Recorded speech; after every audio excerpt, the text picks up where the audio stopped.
అందరికీ నమస్కారం. ముఖ్యంగా ఎన్డీఏ కూటమి ఏర్పడిన తర్వాత 2024 జూన్ 4వ తారీఖున రిజల్ట్ రావడం జరిగింది. ఆ రిజల్ట్లో ఆంధ్రప్రదేశ్ రాష్ట్ర ప్రజానీకం అంతా కూడా దాదాపు 164 సీట్లను ఆధిక్యత ఇచ్చి ఎన్డీఏ ప్రభుత్వాన్ని ఏర్పాటు చేయడం జరిగింది. అయితే ఇవాళ జగన్మోహన్ రెడ్డి గడిచిన సంవత్సరం నుంచి ఏమీ మాట్లాడకుండా ఈరోజు ఒక వెన్నుపోటు డే అని చెప్పేసి ఆయన వెన్నుపోటు దినోత్సవం చేస్తున్నాడు. కానీ వాస్తవానికి ఆంధ్రప్రదేశ్ రాష్ట్ర ప్రజలందరూ కూడా నిన్ను కూకటి వేళ్లతో పెకలించి ఇంటికి పంపించిన రోజు ఇదని చెప్పేసి ఈరోజు మనం గుర్తు చేసుకుంటున్నాం. ఎందుకంటే జగన్మోహన్ రెడ్డి చేసినటువంటి అరాచకాల వల్ల ఆంధ్రప్రదేశ్ రాష్ట్రం అంతా కూడా ప్రజానీకం అంతా కూడా ఎంత నష్టపోయిందో మనం అందరం గడిచిన 2019 నుంచి 2024 వరకు చూసాం. అయితే మన ప్రభుత్వం వచ్చిన తర్వాత ఈనాడు రాష్ట్ర వ్యాప్తంగా చేస్తున్నటువంటి అభివృద్ధిని ఓర్చుకోలేక ఈరోజు వెన్నుపోటు అని చెప్పేసి ఆయన పదాలు వాడుతున్నాడు. వాస్తవానికి వెన్నుపోటు పొడిచింది ఎవరు? ఎస్సీలకు ఉన్నటువంటి 28 ప్లాన్లను 28 పథకాలను ఆ రోజు రద్దు చేసి దళితులను వెన్నుపోటు పొడచలేదా? అలాగే ఎమ్మెల్సీ డ్రైవర్ అయినటువంటి సుబ్రహ్మణ్యంని ఒక దళితుని చంపి డోర్ డెలివరీ చేసిన రోజు ఆ రోజు వెన్నుపోటు గుర్తుకు రాలేదా? అలాగే డాక్టర్ సుధాకర్ కరోనా టైంలో మాస్క్ ఇవ్వలేదని చెప్పేసి అతన్ని చంపిన రోజు వెన్నుపోటు గుర్తుకు రాలేదా? అలాగే సొంత బాబాయిని గొడ్డలి పోటుతో దానికి చంపినప్పుడు వెన్నుపోటు గుర్తుకు రాలేదా? తల్లిని చెల్లిని ఆస్తిలో సమానమైనటువంటి వాటా ఇవ్వకుండా వాళ్ళని గెంటేసినప్పుడు వెన్నుపోటు గుర్తుకు రాలేదా?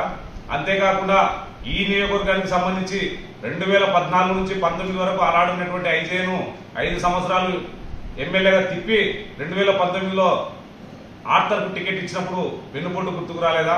అలాగే 2019 నుంచి 24 వరకు ఆనాడు ఉన్నటువంటి శాసనసభ్యుడు ఆర్థర్ పైన ఒక సిద్ధార్థ రెడ్డిని అనే వ్యక్తిని పెట్టి మీరు దళితులకు ఉన్నటువంటి ప్రజాస్వామ్యాన్ని కూలి చేసిన రోజు అది వెన్నుపోటు కాదా అని చెప్పేసి వాళ్ళు అడుగుతున్నాం.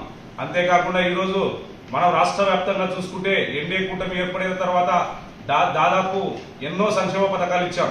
దాదాపు గెలిచిన మొదటినే మేనిఫెస్టోలో ఇచ్చినటువంటి భాగంగా 3,000 ఉన్నటువంటి పెన్షన్ 4,000 ఇవ్వడం జరిగింది. అలాగే రాష్ట్ర వ్యాప్తంగా దాదాపు 200 పైచీలకు అన్న క్యాంటీన్లను కూడా మళ్లీ పునర్నిర్మాణం చేయడం జరిగింది. ఏదైతే పంచాయత్ రాజ్ వ్యవస్థ నిర్వీణమైపోయినటువంటి తరుణంలో మళ్లీ పంచాయత్ రాజ్ వ్యవస్థకు జలసత్వాలు తీసుకురావడానికి ఆనాడు పోయిన ఆగస్టు మాసంలో దాదాపు రాష్ట్ర వ్యాప్తంగా ఏకవాక్య తీర్మానాలు పెట్టి గ్రామాల్లో అన్నింటిలో సీసీ రోడ్లు అయితేనే ఉంది, గోకులం సెట్స్ అయితేనే ఉంది, బిల్డింగ్స్ అయితేనే ఉంది, అన్ని కూడా ఇవ్వడం జరుగుతుంది. అంతేకాకుండా మీరు చూసుకోండి, నిత్యం పూజలు అందించేటువంటి దేవాలయాల్లో కూడా మన ఎన్డీఏ ప్రభుత్వం వచ్చిన తర్వాత దేవాలయాల్లో కూడా భోజన వసతులు ఏర్పాటు చేయడం జరిగింది. ఇకపోతే రాష్ట్ర ప్రజానికం అంతా కూడా యువత అంతా ఎదురు చూసినటువంటి ఆనాడు మెగా డిఎస్సీ అని చెప్పేసి కేవలం మాటలు చెప్పి 5 సంవత్సరాలు గడిచారు. కానీ మా ఎన్డీఏ కూటమి వచ్చిన తర్వాత గౌరవ ముఖ్యమంత్రి శ్రీ నారా చంద్రబాబు నాయుడు గారు మొదటి సంతకంలోనే చదువుకున్నటువంటి విద్యార్థులకు దాదాపు మెగా డిఎస్సీ పైన 16,347 పోస్టులు శాంక్షన్ చేయడం జరిగింది. అవి నోటిఫికేషన్ కూడా ఇచ్చారు, త్వరలోనే పూర్తి కాబోతున్నాయి. ఇట్లా చెప్పుకుంటూ పోతే ఈనాడు మీరు వెన్నుపోటు అంటున్నారు. మరి ఆనాడు ఉన్నటువంటి పరిస్థితుల్లో ఆనాడు ఉన్నటువంటి దళితులను కావచ్చు, బడుగు బలహీన వర్గాల బీసీలను కావచ్చు, అందరినీ కూడా వెన్నుపోటు పొడిచి మద్యపానం నిషేధం అని చెప్పావు. కానీ మద్యపానాన్ని ఒక వ్యాపారంగా మర్చుకుని 1,000 కోట్లు దండుకుని వాళ్ళ మీరు గడిచిన 5 సంవత్సరాల్లో 1,000 కోట్ల రూపాయలు వెనుకేసుకోవడం జరిగింది. అలాగే ఇసుకంలో కూడా ఇసుక విధానంలో అనేక రకమైనటువంటి మార్పులు తెచ్చుకొని డైరెక్ట్ గా మీ ఉండవల్లి ప్యాలెస్కే తాడేపల్లి ప్యాలెస్కే తెప్పించుకోవడం జరిగింది. కాబట్టి ఈ రాష్ట్రంలో వెన్నుపోటుదారుడు ఎవరైనా ఉన్నారంటే అది కేవలం ఒక జగన్మోహన్ రెడ్డి. ఎందుకంటే ఆనాడు తండ్రి అధికారాన్ని అడ్డం పెట్టుకుని కాంగ్రెస్ ప్రభుత్వంలో లక్షల కోట్లు గడించి వారి మళ్ళీ బయటకు వచ్చి సొంత ప్రాంతీయ పార్టీ పెట్టుకుని తల్లిని చెల్లిని అందరికీ వెన్నుపోటు పొడిచి రాష్ట్ర ప్రజానికి అనేది కూడా వెన్నుపోటు పొడిచినటువంటి దుర్మార్గుడు ఎవరైనా ఉన్నారంటే అది కేవలం జగన్మోహన్ రెడ్డి. ఈ నియోజకవర్గంలో కూడా దళితులను ఎంతో మందిని వెన్నుపోటు పొడిచాడు. బహుశా ఇప్పుడున్నటువంటి వాళ్ళు కూడా ఒకసారి ఆలోచన చేసుకోవాలి. ఆనాడు ఐజేఎన్ అయితేనే ఉంది, ఆర్థర్ అయితేనే ఉంది, ఇప్పుడున్నటువంటి వ్యక్తిని కూడా వాడుకొని వదిలేస్తారేమో వీళ్ళు ఒకసారి చూసుకోవాల్సిందిగా నేను తెలియజేస్తూ ఈ అవకాశం ఇచ్చిన మీ అందరికీ ప్రత్యేక ధన్యవాదాలు తెలియజేస్తున్నాను.